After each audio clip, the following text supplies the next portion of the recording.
ये जगन्नाथ कौन है? अंदर के कुछ रहस्य के बारे में बात करते हैं। मंदिर का 2 दरवाजे हैं, एक मंदिर द्वार 2 है। एक द्वार से आप देखेंगे आपको विष्णु साक्षात शंख चक्र पकड़े हुए नारायण के रूप में दिखाई देंगे।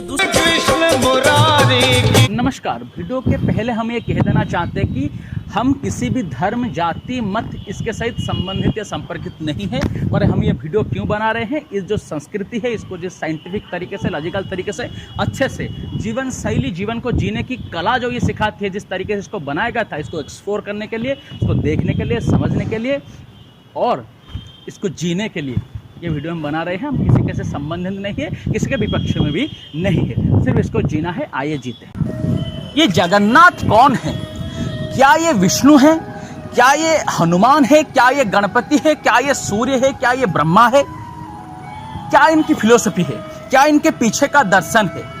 जब हमारे ऋषि मुनियों ने इस जगह को बनाया था, इस संस्कृति को बनाया था, इस पीठ को बनाया था, जिसको बहुत बाद में जब ये बिखर गया तो आदि शंकराचार्य आज के इसको रीएस्टैब्लिश या पुनर्स्थापन किए थे। क्या सिद्धांत के आधार पर इन्होंने इसको बनाया था? क्या ये वार्ता देना चाहता है? क्या इसका कंसेप्ट है? आइए समझने की कोशिश करते हैं।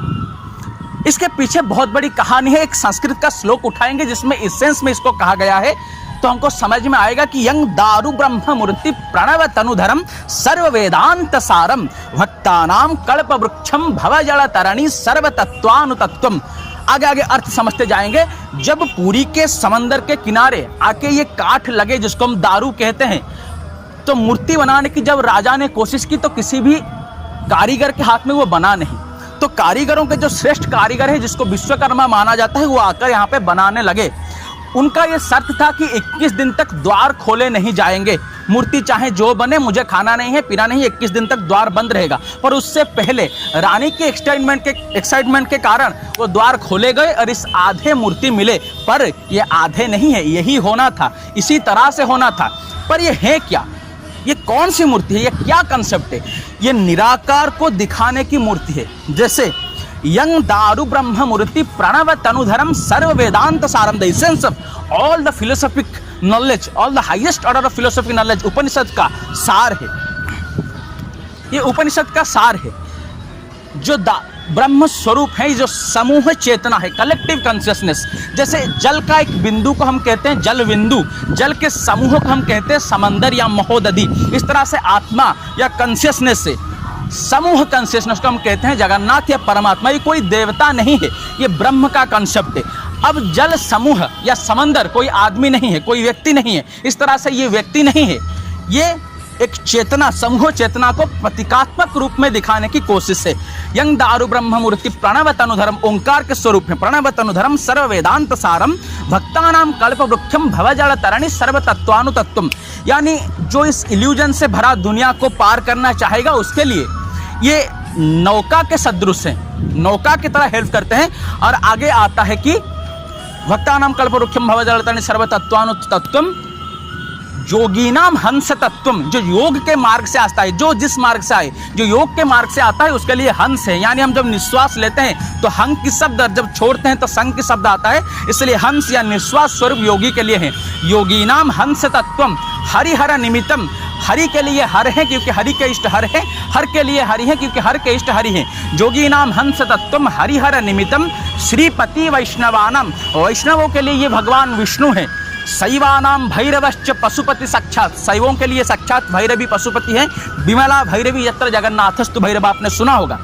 शैवानाम भैरवश्च पशुपति साक्षात परम शक्ति तत्वम च शाक्ताम। शाक्तों के लिए, देवी के उपासकों के लिए ये दक्षिण कालिका है। शाक्तानम बौद्धानाम बुद्ध साक्षात, बौद्धों के लिए बुद्ध। ऋषभ यतिवर जैन सिद्धांत सारम, यानी जैनों के जो 24 तीर्थंकर है, उनके जो पहले तीर्थंकर है ऋषभनाथ, ये वही हैं जैनों के लिए। सर्व सिद्धांत सारम तम देवम पातु नित्यम कली कड़ु सहरम नील शैलाधिनाथम। इनको आप जिस रूप में देखेंगे, निराकार को दिखाना है। किस तरह से दिखाएंगे? साकार के रूप में दिखाना है। इस तरह का एक कंसेप्ट है। जैसे शिवलिंग है, भगवान भोलेनाथ का लिंग है, निराकार भी है, एट दैट सेम टाइम साथ ही साथ साकार भी है। आप शिवलिंग को देखेंगे दिखाई देता है साकार है, पर इसकी ओर छोर नहीं पाएंगे कि कहां से शुरू होता है कहां से खत्म होता है, जैसे इन्फिनाइट है। उसी तरह से योग में एक मात्रा जिसको अणाक्षर कहते हैं, अ के मात्रा के ऊपर, अ के अक्षर के ऊपर ऊ, हसाई, दीर्घा, जितने मात्राएं हैं सबको दिए जाते हैं। आप उसको कुछ उच्चारण कर नहीं पाएंगे, कुछ पढ़ नहीं पाएंगे, पर वो निराकार का है। जिसको कुछ कह नहीं पाएंगे, अभिव्यक्त नहीं कर पाएंगे, वो निराकार का प्रतीक है। इस तरह से जगन्नाथ का मूर्ति है जो निराकार का प्रतीक है, निराकार है। क्या कहेंगे जगन्नाथ को, किस रूप में देखेंगे? आधे गड़े हैं, कोई भंड हो के आज कृष्ण बनता है, राम बनता है, चाहे तो जगन्नाथ बन के दिखाए, हाथ काट के अपने, पैर काट के अपने। जगन्नाथ निराकार साथ ही साथ साकार स्वरूप में कैसे दिखाएं, इस चिंतन में इस तरह के मूर्ति जो ब्रह्म को दिखाते हैं, समूह चेतना को दिखाते हैं, ये इनकी फिलोसफी है, जो कहता है कि एकम सत्य विप्रा बहुधा वदंती। आज क्या हो रहा है वो अलग बात है, पर हमारी संस्कृति ये कहता है, जैसे हम यहाँ पे जगन्नाथ जी सर्वोपरि हैं, द्वारिका में कृष्ण सर्वोपरि हैं, अयोध्या में राम, काशी में भगवान भोलेनाथ, उज्जैन में महाकाल, पर ये सब एक ही चीज के दूसरे रूप हैं, अलग अलग चीजें नहीं है। ये संस्कृति ये कहता है कि जैसे पानी, बर्फ और धुआं तीनों अलग चीजें नहीं है, एक ही चीज के अलग अलग अवस्थाएं हैं। कठिन हो जाए तो पानी और कठिन हो जाए तो बर्फ, एक ही चीज के तीन अवस्था या तीन रूप हैं। इसी तरह से ये एक ही चीज, एक ही तत्व के, एक ही सत्य को एकम सत्य विप्रा बहुधा वदंती ऋग्वेद कहता है। ज्ञानी लोग अलग अलग तरह से कहते हैं, यहाँ पे हम जगन्नाथ कहते हैं, कहीं पे विश्वनाथ, कहीं पे महाकाल। ये एक ही चीजें, सभियों के मिलित समूह चेतना का प्रतीक है भगवान जगन्नाथ। आइए दर्शन करते। जगन्नाथ मंदिर से हम आगे श्री गुंडीचा मंदिर तक जाएंगे, वहां पर जगन्नाथ जी विराजमान है, वहां पर रथ यात्रा चल रहा है, देखेंगे। पर जाते जाते जगन्नाथ मंदिर के अंदर के कुछ रहस्य के बारे में बात करते हैं। अनेक रहस्य है उनके, पर मंदिर के अंदर कुछ रहस्य हम देखना चाहेंगे कि मंदिर के अंदर एक छोटा सा मंदिर के प्रांगण के अंदर बहुत सारे छोटे छोटे मंदिर है, तरह तरह के देवी देवताओं के। एक मंदिर है जिस मंदिर का 2 दरवाजे हैं, एक मंदिर द्वार 2 है। एक द्वार से आप देखेंगे आपको विष्णु साक्षात शंख चक्र पकड़े हुए नारायण के रूप में दिखाई देंगे। दूसरे द्वार से देखेंगे उसी मंदिर में भगवान भोलेनाथ शिव शंकर की लिंग दिखाई देंगे, शिवलिंग। और एक देखने वाली चीज है, भगवान जगन्नाथ मंदिर का अंदर एक मंदिर है, नवग्रहों के जो मंदिर है उसी शैली में और एक मंदिर है जिसपे लोहे के सीढ़ी लगे हैं। उसमें अगर आप अंदर जाएंगे तो भगवान नरसिंह का एक मूर्ति है जो लगभग 20 से 25 या 30 फुट तक होगा, जो हिरण्यकशिपु को चीर रहे हैं, एक ही पत्थर से वो बना है, खुदाई से। और भी बहुत सारे रहस्य हैं, जैसे कि जगन्नाथ मंदिर के अंदर एक महादेव का मंदिर है जो गंभीर रथ कहा जाता है, लगभग 50 से 60 फीट के नीचे, जहाँ पे आपको ऑक्सीजन की कमी होगी, इतने नीचे वो है, प्रांगण के अंदर ही। जगन्नाथ मंदिर के अंदर इस तरह से पुरी में मजाक में कहा जाता है कि एक हाथ के मंदिर में 12 हाथ के भगवान है, तो लोग देखने जाते हैं, पर वो सच में क्या है, एक हाथ का एक मंदिर है।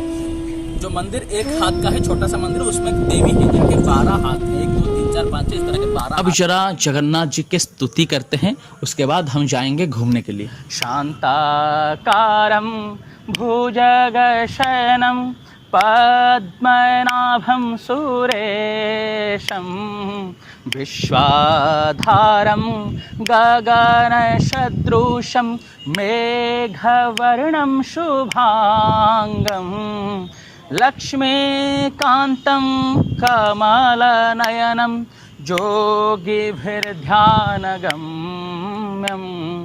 वन्दे विष्णु भवभयहरं सर्वलोकैकनाथं। ॐ नमो नारायणाय।